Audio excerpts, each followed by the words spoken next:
Hello everyone, it's Reese here. Today we're going to be talking about how to grow your net worth. So we're going to be breaking it up into roughly four different steps. So the first step is paying off your debts. The second step is going to be savings or saving. And then the third step is growing your money. I'm going to be talking about active and passively. And then the last and final step is the most important. It's why you need to save. So, before we get into this, I just want to let you know that I'm not a financial advisor and this is not financial advice.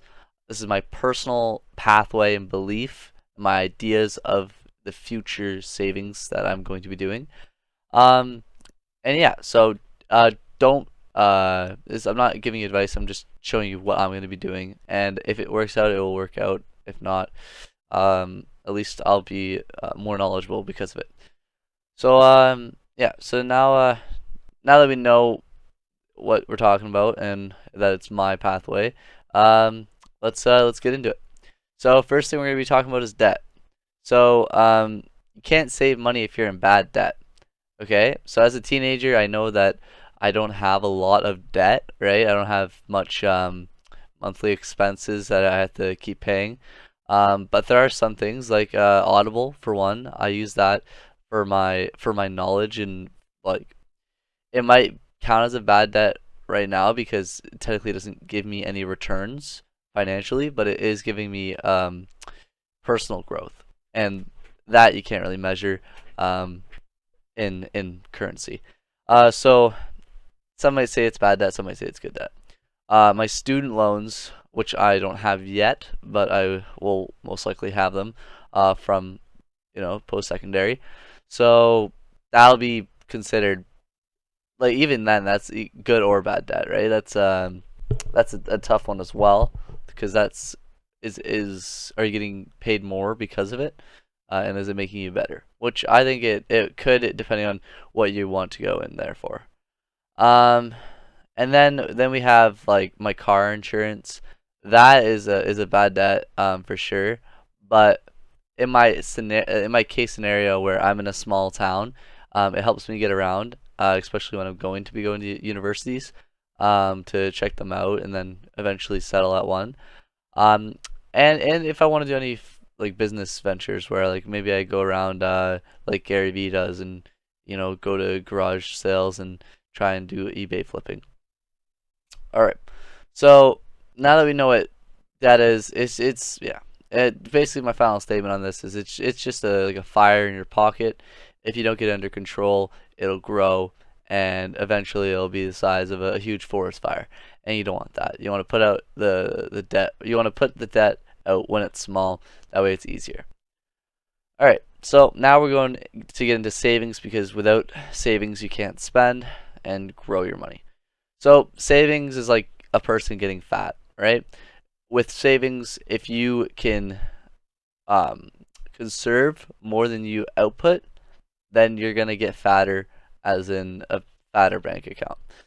So yeah, think about it like calories in and output. If you're a physically kind of active person like me, if not, that's all right. So yeah, so a good way to kind of put away your savings is what my mom actually did for me when I first got my job. Is I started putting away. It was just $50. I think it was every other week, or I think it was every month, and we just put that away, just out of my checkings into my savings every single. Um, either I think it was 2 weeks or a month. So that, like, I knew that it was happening, but over the past 4 years, I didn't really even bother to notice it. All I saw was, or I can remember, is my account was at $500, and now 4 years later, it's at 7,500. So without really caring about that much, it grew 7,000 dollars in 4 years working part time, and being able to spend money, which I was doing absurdly in my first 2.5 years of working, because I really wanted to be able to get things that I never really was able to, like a PC and all that, which I wouldn't have been able to do this without it. So some things are good. And then yeah, so with that, you'll eventually grow a lot of money. I say put a quarter to a tenth of your um, monthly income into your savings, set up an auto deposit for it. A quarter would be more aggressive saving, and then a tenth is more like passive, depending on how much you need the money right now. Yeah, and so just saving's good universally, like for anyone to do it. Just because with COVID, what just happened was, a bunch of people got unemployed, and they probably didn't have that, that little cushion that I think the whole financial community says you should have, which is like 3 months of uh your income saved up. And if you have a year, that's even better because think about it, you have an entire year to get back and recover. But then you'll also be drawing back from what you could put your money into. But you'll still have the money. You just if you don't want to risk it, then you'll just keep it in cash. So yeah, and now we have the fun part of money, which is growth. So when you think of becoming richer, most people assume like or when you think of becoming richer, most people are like, oh well, I have a 100K salary job, right? That's really good. It's 6 figures, right? So I mean, it's not bad, right? But that's active growth. So active growth includes that full-time job paying you that much, or if you're a student, a part-time job, even a younger student like a summer job or seasonal. And then if you're really hustling to make that extra buck, but you can't get a raise or something, you'll start a side hustle. So yeah. So I would say the best jobs for active income as an adult would be that full-time job, just because you don't have to go to education. You should be nearly fully educated, not fully, but nearly educated enough in your field to pursue full-time. Uh, but everyone should continue to educate themselves. And then for a student, it's part-time because you can't go full-time or else you won't have enough time for your studies and to learn the skills to do that full-time job. And also, you can do a side hustle as well, or maybe try and start up a small business, see what that can do. I've tried and failed, but I've also learned from that failure. Yeah, so that now that's the start of your snowball. Your financial snowball is what they call it, because they call it the snowball effect, which is like compounding. So yeah, so that's the start of your snowball to become financially successful. So now it's passive growth. So passive people debate this all the time. Warren Buffett calls passive income. It's like when you can make money when you sleep. So you have to do nothing and it just happens. So if you put like put $1,000 away, say you're 16, you only have 1,000, and you put that into a savings account, right? You're gonna make like 0.1% interest on that per year, which even like with inflation, that's like devaluing your money. So don't let the banks, just use your money to make them money. You want to use your money to make you the most money you can. So if you put that into like Coca-Cola or like TD Bank, like the bank that's taking everyone's money and making more money, you can get like a dividend of with when COVID hit, I got a dividend of I think it was 7% per year on the TD stock, but now it's back down to like 3.5. If you wait for it to dip back down a little bit, you can probably get like a 5% per year return on your investment, which is way better than point 0.1. Riskier, yes. Is it risky if you know what you're doing and you can maybe not time the market, but they say time in the market beats timing the market. So I mean I agree with that, but you also got to buy at a reasonable price. And then we could talk about real estate because real estate some people are like, oh, is it passive or is it like still like active income because you do have to check up on the tenants until you can get yourself like a property manager. So it's right now the market's really high for housing, so I wouldn't suggest getting into real estate. but I do suggest looking around and always keeping your eye out for a steal of a property, because with mortgages and what you can do with real estate properties is it's really good for starting to build up your wealth. Because although you might not be able to own, I mean, possibly you could own like 100 properties at one point, but that would be really heavy on your taxes and stuff. So I recommend probably not owning 100, probably just starting that off for your snowball. Unless you want to own like a huge skyscraper with a bunch of condos, then that'll be easier to deal with.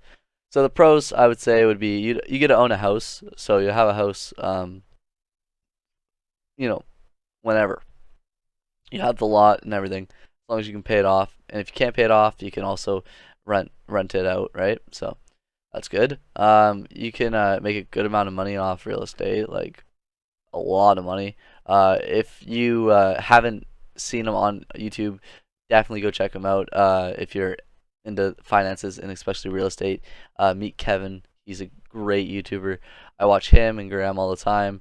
They're they are partly the reason why I started this channel to begin with, because I enjoy their content, but I also believe that you need a younger person's views, right? You need different lifestyles to like look at and see what people are doing right and people are doing wrong. Um, so I love what they say though. I love all their videos. Um, so yeah, and it's a good financial backing to have, because you don't want all your money in cash, right? You don't want it to let it depreciate, right? You want to be able to buy and have a diverse kind of asset group, right? Not all stocks, not all in cash, and not all in real estate. The cons is, well, it it varies on the person, right? Because you might get a really good tenant or a really bad one. So dealing with the people, that could be tough, or it could be the best thing ever. But it's really um, uh, it's not, you can't decide, or you'll never know until you try it, who you can land in your property. So now it's you have to spend money and time on it, right? Like, so like when you first buy your house, you're not gonna have all these nice flooring and all the cabinets and everything that's good for your house. But if you're making it like a student house, that's not too big a deal. Um, or if you buy in a really good neighborhood and it's a bad house, you fix it up, you can get an appraisal of a lot more money than what it was worth. Yeah, so like, because some people don't have that cash to fix up a house and get that huge sum out of it. So yeah, so and it's not as liquid as cash. You won't have it. You won't be able to sell it like that, right? You won't be able to like go, maybe give someone a loan and then they pay you back with interest, like you could do with cash. But if you only have 30,000 to put a down payment on a house, then you don't really need to have that 30,000 on hand in cash for a loan, because no one's asking you for loans. Um, yeah. So yeah, I've heard plenty of like, and the reason I say real estate is really good is because I've heard plenty of stories on real estate. Like my grandma, my brother, he's going through something right now with that. My mom, just everyone in my family kind of told me some of their things that they missed out on, like by selling either their rental property or like a house that they just had and they didn't need to sell it, but they chose to. Uh, so you miss out sometimes. So yeah, now this is the best part, which is like why to save your money. It's also pretty short, so thank you for sticking through this video. So why to save your money? Well, it's pretty simple. When you have money, you can make more money on that money. If you only have $1,000, you can't turn that 1,000 into a gazillion without it being really risky, right? But if you have $50,000 to spare, you can set yourself up a rental property, get that with good cash flow, right? And then be able to mortgage it even more, and then pull that money out, and you're making more money on that money. So the thing is, if you don't have money to spend on real estate or stocks, um, or anything for that matter, you won't be able to build up your wealth, because without your money making you money, all you have is your active income, and then you'll have to work for the rest of your life because you won't have anything making you money. that isn't just you going and doing a 9 to 5 or a like a 8 till 4, anything like that, right?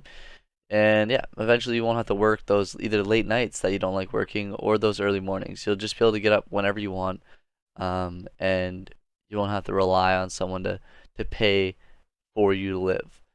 Yeah. So I think with paying down your debt, saving up a good amount of money, and then putting that into passive streams of income, you can you can be financially independent. So yeah, just a reminder, this is not financial advice, and I'm not a financial advisor. This is just my opinion and my ideal pathway to becoming, as my goal is, a millionaire. And I'd like to become more than that if possible, as well as helping out the community. So if you enjoyed this video, please leave a like on this video, subscribe, and comment down below what your goal is. I want to know what you guys strive to be, and maybe you can join me on my journey. So thank you, and have a good day.